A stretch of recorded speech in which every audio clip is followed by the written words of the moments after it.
Hiwagang daan. Bundok ng puting nilalang. Sa isang liblib na baryo, may isang batang lalaki na ang pangalan ay Ivo. Maaga siyang naulila sa ama, at ang tanging kasama niya sa buhay ay ang kanyang ina na si Nanay Lira. Nakatira sila sa isang sira-sirang kubo, tagpi-tagpi ang bubong, at madalas ay wala silang makain. Ngunit sa kabila ng hirap, mahal ni Ivo ang kanyang ina, at hinding-hindi niya ito iniiwan. Madalas marinig ni Ivo ang usapan ng matatanda sa baryo, tungkol sa isang hiwagang daan papunta sa bundok.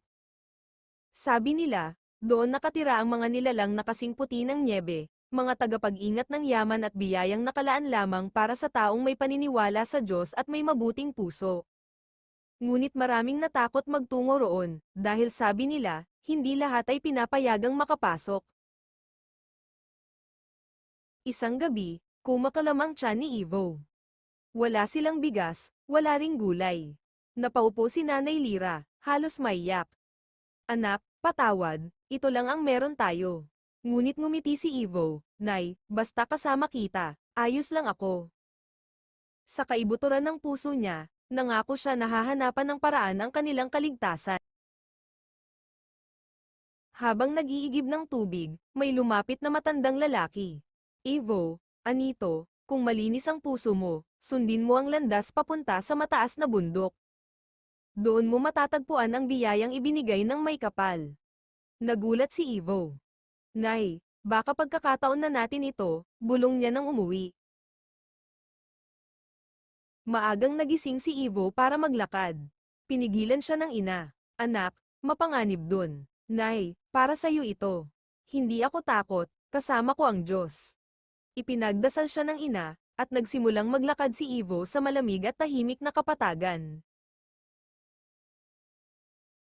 Habang pataas ng pataas si Ivo, lalo namang nagiging makapal ang hamog. Nawawala ang landas, napapaligiran ng katahimikan. Panginoon, gabayan mo po ako, bulong niya. Biglang may bahagyang liwanag na lumitaw sa lupa, parang kumikislap na alikabok. Mula sa liwanag, unti-unting lumitaw ang puting daan, kasing kinang ng nyebe. Nandito na ba ako? Habang naglalakad, napansin niyang hindi nababasa ng hamog ang daan, parang hindi ito galing sa mundong kinalakhan niya. Ito ang hiwagang daan. Pagdating niya sa dulo, nakita niya ang mga nilalang na kumikinang at kasing puti ng bagong bagsak na nyebe. May mga pakpak, mahahabang buhok, at mata na tila nakikita ang tunay na puso. Kami ang mga tagapag-ingat, wika ng isa. Anong hanap mo, batang may mabuting kalooban? Sinabi ni Ivo ang totoo, wala silang makain, mahina na ang kanyang ina, at handa siyang gawin ang kahit ano para matulungan ito. Hindi ko kailangan ng kayamanan para sa sarili ko, para po ito sa nanay ko. Nagkatinginan ang mga nilalang. Maraming dumating dito na sakim. Ngunit ikaw, may dalisay na puso. Inabot nila kay Ivo ang isang munting sisidlang puti. Ito ang yaman ng liwanag. Hindi ginto ang laman nito, kundi biyayang magpapatuloy ng kabuhayan ninyo habang kayo'y may pananampalataya.